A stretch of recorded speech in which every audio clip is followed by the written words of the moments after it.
Good evening and welcome to another segment of Build Your Best Life. I'm Coach Deborah and I'm super excited to have you here today. Well, it's Thursday, and what do we do on Thursday? Hey, let's talk about it.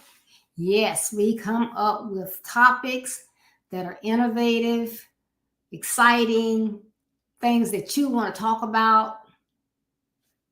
Let's talk about it. We're open for the comments, for the questions, anything you want to add to today. But first of all, I want to thank you for all of your likes, comments, shares, and prayers. We appreciate everything that you do for Build Your Best Life. In addition, I want to invite you this Sunday. Yes, we're doing something on Sunday. Sunday, 6:30 p.m. Eastern Standard Time. It's all about Build Your Best Life and what we do and how we support what we do. So please put that on your calendar and join us this Sunday. We're going to have a host of Build Your Best Life fans on hand, and we guarantee it won't waste your time. So please join us Sunday. Well, getting back to today, and let's talk about it. Let's see what our topic is today. Family reunions, legacy, love, and letting go. Family reunions, legacy, love, and letting go. So I want to delve into this conversation because many of you are preparing for a family reunion, has just returned from a family reunion, or had one earlier this year.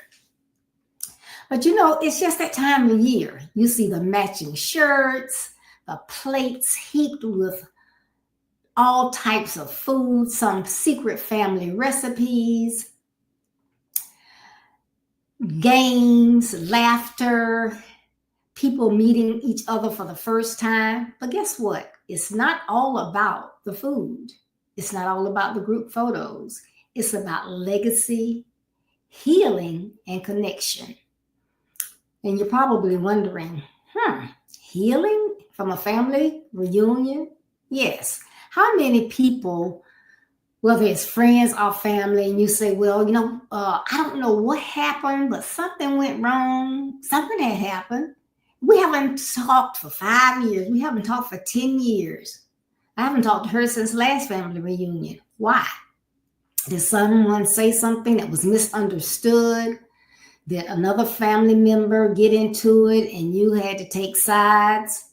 So yes, there does come healing as a part of some family reunions. Now, I myself did not grow up in a family that had family reunions. I would often hear others discussing about what fun they had, what areas of the state they had their family reunions, what games they played, all different types of things. And I always said, when I get to be an adult, I'm going to have a family reunion. Well, I grew up in a small family, and for many years, my family only consisted really of myself and my 2 sons and a few cousins. So not, a group of people that would make up a family reunion. So I never had that opportunity. But I do want to talk about some things that are relevant to families and family reunions. The first one I'm going to talk about is why family reunions matter. Why family reunions matter.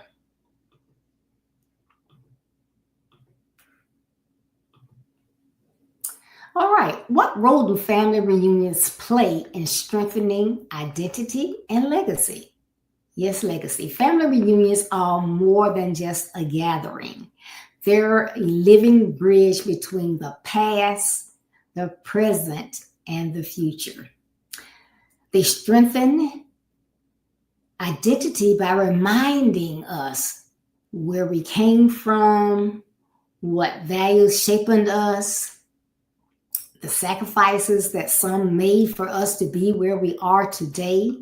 They help preserve family history, honor traditions, and pass down lessons that money can't buy.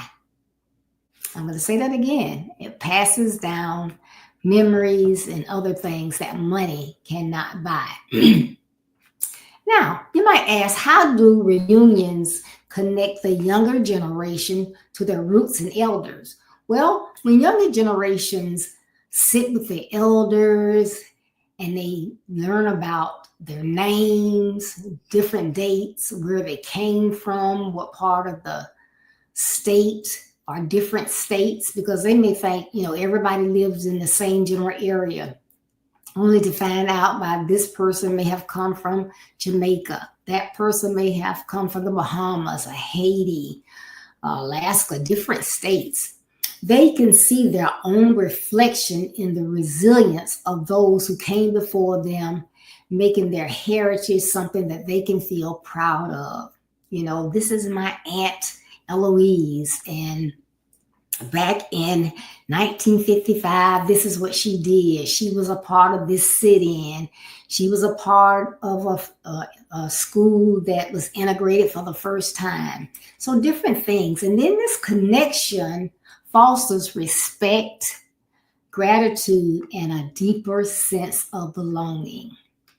So it makes you proud of where you came from, some of the things that your parents, your grandparents, your great-grandparents, your cousins, your second cousin, your third cousin removed, as they say, all of these things that people have been a part of in your family. So it is, again, all that really matters. Another one, what happens when these gatherings are missing from our lives? So if you are used to those family reunions, something comes up, you don't have it for a year. What about those COVID years? So without reunions, family history can fade into silence. I had one of my cousins reach out to me, and I have not heard from her probably since maybe the late 50s, early 60s. But that was one of the things that she was trying to do, gather some history. She remembered, some summers here in the South, because she was raised basically in the North, in New York. And then as she found out, since she got older, she moved to California. But she was trying to pick up those pieces. So had we been a family that had family reunions, then she may have had that legacy right at the tip of her fingertips, to go back, reflect, teach her children. But like I said, we were a small family and we don't have that. So unless you want to invest in doing some research, doing these DNA and heritage testing and all of that to try to find out some things, you may not get to do that. So no shared values, missed opportunities for mentorship and support that naturally comes from strong family networks. So you always hear about people talking about today getting networking. Let's go network. You can go to this place, and that place is a good place to network, learn, meet new people, get into new things or different things that you want to do in your life. Go network. Well, if you have strong family ties and you're having those reunions, you have a sense or a place where you can network. And put some comments in the chat so we can see what some of the things that you think about as I'm talking about family reunion. Because remember, I didn't come up and never really been a part of family reunion. Now, my husband, they have family reunions, so I can remember maybe 2 or 3 of his that I've attended, but still not much, that I attend those. So anything that you can share would be great. Now I want to talk a little bit about legacy and tradition. Those traditions, those things that are a part of your family reunion, maybe. You can host a story circle. Come on, let's get together. We have your great grandmother here. She hasn't been back to a family reunion since COVID, but now she wants to share with those that she has not met, those who have never met her, those generations that she has not been a part of. Come on, let's have a circle. And y'all remember one of Tyler Perry's movies, Family Reunion, when they all got together, the teens were here having fun. Some of maybe the young adults were over shooting craps, shooting basketball, doing different things. So it was a time of connection. So I'm pretty sure that that is still the case. You can record videos to look at later on. You can take down notes. Start trying to create your own family tree to see how far you can go back within your family.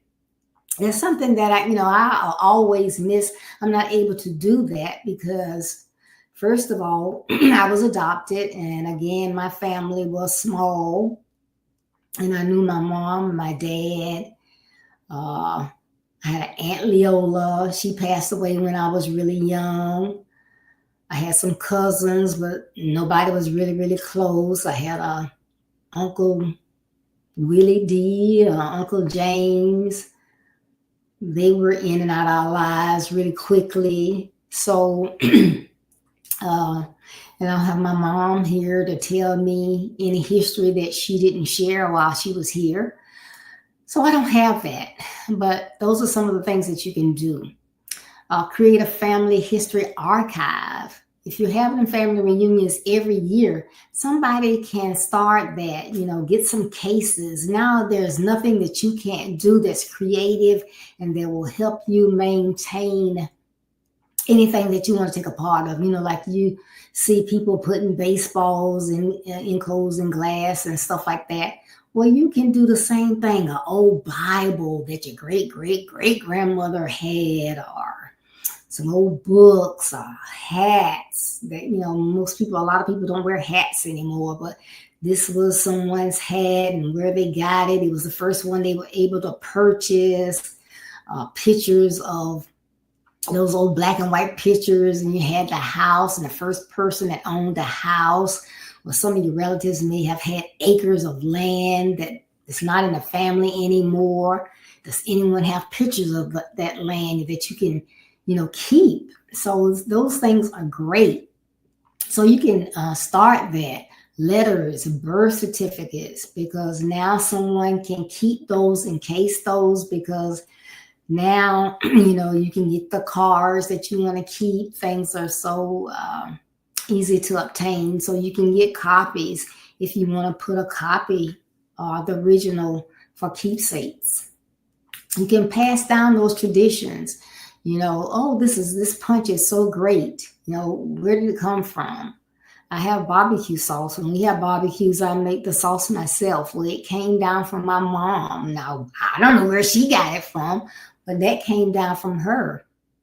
My son doesn't try to make it, the one that barbecues. So, when I pass on, will that be the end of that? Or does someone want to try to capture that so they can pass it on to my grandkids, my great grandkids? Just depends. You can pair the younger kids with the teen, a young adult, and a mature individual. They can get together and share. There's so many different things that you can do. As I stated before, you can collect things. You can set goals. A lot of times you see these GoFundMe accounts. And you may say, well, I don't want our family to have to do that. Start some scholarships among your family. That's a great thing to do. Well, how will we decide who's going to get the money? Hey, put those stipulations in ahead of time. It can be based on grades, essays, but you can come up with the criteria. You collect the money. You can have fundraisers. You can give one every year when you have a family reunion. Make some new traditions that you can pass on. Celebrate achievements and milestones. If you live in different states, different countries, and you didn't get a chance to see this one play basketball, that one run track and field, this one skate, that one playing football, those different things. Have a portion of your reunion where you celebrate those milestones. You have a PowerPoint video that you put together that you can share with everyone, those accomplishments that you and your immediate family are proud of, that you want to share with your different units of your family. That's something great that you can do.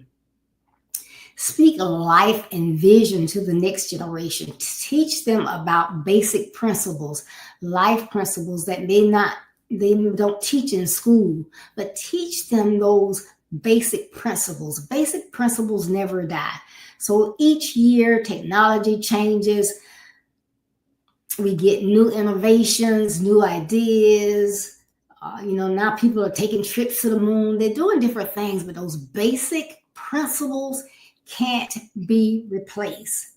Respecting each other, gaining your credibility and learning how to hold on to that credibility, learning etiquette, learning how to treat young men, you're learning how to treat young ladies, young women being able to accept the correct treatment. Sometimes when you live in a society or around people and they're not treated right, you think that's the norm. So you're not used to being treated the right way. But talk about that. That's something else that you can share. Speak that life to the next generation. We want you to have integrity. We want you to have resilience. We want you to help others. We want you to be leaders, speak positive, have a positive mindset. Do those great things, and it will just have that snowball effect. Hopefully, you don't want to pass along negative things. You want to pass along positive things. And I'm not going to go into everything, but when Carol and I were going to put this together, we had so much information to share. But I'm going to cut it kind of short, well, not short, but reasonable length. So I'm only going to share one other aspect of this family reunions, legacy, love, and letting go. But as you get back together, forget about why you haven't spoken to that person in 5 years, 10 years, 1 year. Think about the good times that you have and what you're missing out on. Find a way.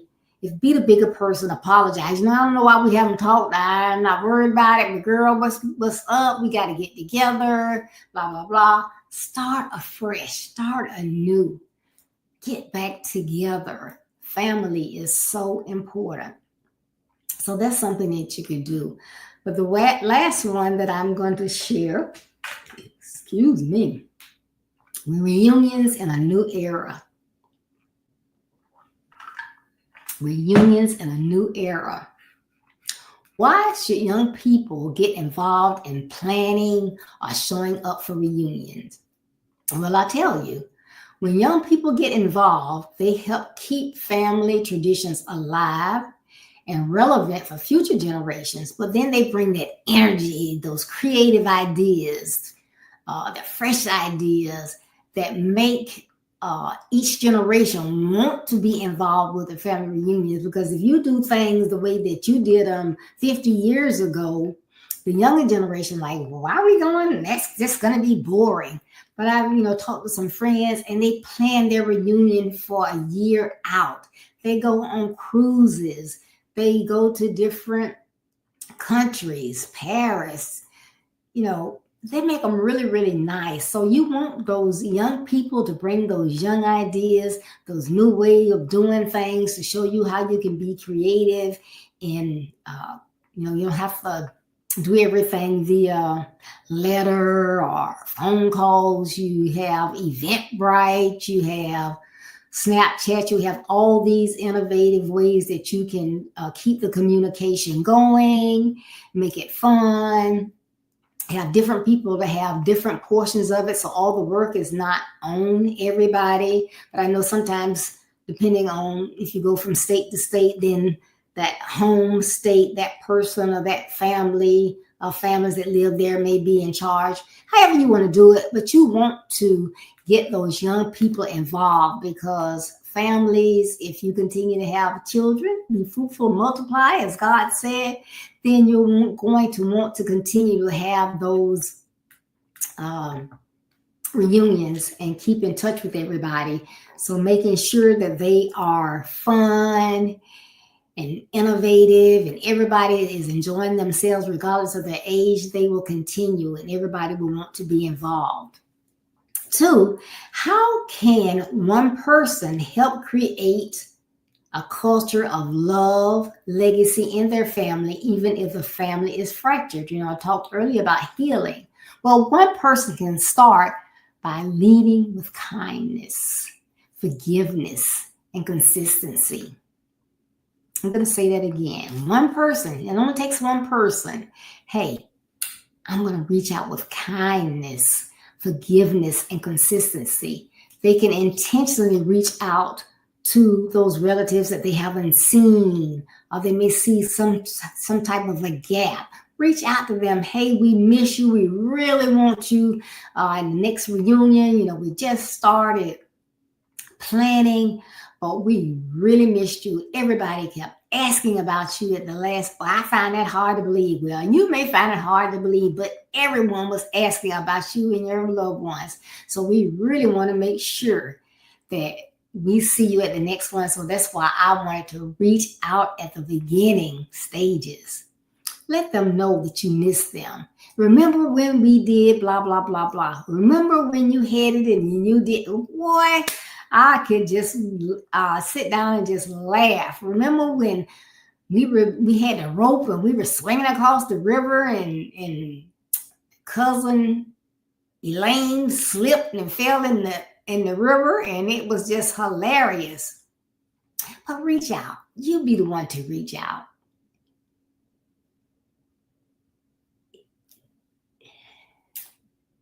Why not you? It's worth it. The third one, what's one thing family should do at the next reunion? Think about it. Remember, I'm talking about being creative, reaching out and doing things that make people want to be there. They don't want to miss it. They want to be there for the first day. They want to stay to the last day. They're going to do whatever it is that they can set that time aside, get those vacation slips in early if they're working in corporate America, to make sure that they can be off and not miss any of the fun. So every family should set aside intentional time to share the stories and affirm one another. So just think about, what is it that we haven't shared in a while? I think for the last 2 or 3 years, we haven't mentioned Martha. Let's tell them about Martha. A lot of them never got to meet her. Let's talk about her. Let's do a segment on her or whatever. You can do a storytelling. You can start telling a story and they think it's something you got out of a book, but it's actually something about one of your family members. How exciting is that? My family member did that. And, it's just like, when I first started doing these videos, one of my sons said, Mom, do you realize that years and years from now, some of our family members can go out on YouTube and Facebook and they'll say, that's Chris's mom. That's my Nana. I thought, don't you know her? So that's a part of a legacy. So if my kids would start having family reunions, hey, that could be a part of their legacy, something that they hand down, their legacy wall, the photos, the history, passing all that stuff down. And you may think, that's just a bunch of stuff, but it's not. It's your family. It's your history. It's your legacy. And like I said, I've never had an opportunity to be a part of that sharing, of being a part of that entire family reunion and having people love on me and me loving on others and introducing my children and my 7 heartbeats. So I can just imagine all of the fun that you have as you spend time on your family reunions. So remember, family reunions are part of legacy, love, and letting go. You want to make them better and better and better. So if this is something that you haven't done in a while, your family used to do them, or you always say you're going to start, hey, start planning now for 2026. You know that song, Family Reunion. And that's all I'm going to say because I don't want this video to get pulled down for something I was even humming. So I hope you enjoyed this, but I think it's something that millions of people take part of in the planning and enjoying. And it's something maybe that you can start, you can rekindle, get back going, but you can have fun with your family. So again, I appreciate you joining us today. I hope that you enjoyed this segment of Let's Talk About It with Coach Deborah. Back last year, I was always here by myself on Thursday. So a little throwback. I'm here by myself today, but I'm enjoying it. And I hope that you enjoyed this as well. If you tuned in late, I didn't mention earlier, please join us this Sunday, August 17th at 6:30 p.m. Eastern Standard Time. We're going to be talking about Build Your Best Life, what we do to support young men, teenage, young adult males, as well as those mothers that we encourage, what we do, how we do it, and how you can support. So please pass the word, share. Join us Sunday, August 17th, 6:30 p.m. Eastern Standard Time. We will be streaming on Facebook as well as YouTube. So I hope to see many of you there. As well, this third Saturday coming up, Moms on a Mission, Raising Sons for Success. We're going to be in the house this Saturday, the 16th at 9:30 a.m. Eastern Standard Time, 8:30 Central Time. Our topic is blemishes. Blemishes. We've been talking about problem solving, but sometimes when people get that acne, those teenagers get acne, those blemishes, what they want to refer to them as, zits. Yeah, you want to get rid of those things, problem solving. But how can your parents and others assist you in being able to solve your own problems, get better at problem solving? Well, Mom Tanya will be leading us. We're going to have Mom Brittany and Mom Jocelyn and myself, Mom Deborah. We're going to be talking about this topic. I think you will enjoy it. So please join us. We'll be looking forward to seeing you. And again, thank you so much for tuning in today. It is always a blessing when I see your names popping up here on Build Your Best Life. I love Build Your Best Life. It is my purpose and my passion. And again, I thank you all so much that have been with me since 2019, who support me. Share, like, and comment, and get on these different broadcasts. So thank you. And please pass the word about Sunday and Saturday. I look forward to seeing you. So enjoy the rest of your Thursday. Looking forward to seeing you Saturday and Sunday. Be blessed. I love you. And keep doing what you're doing. Bye-bye.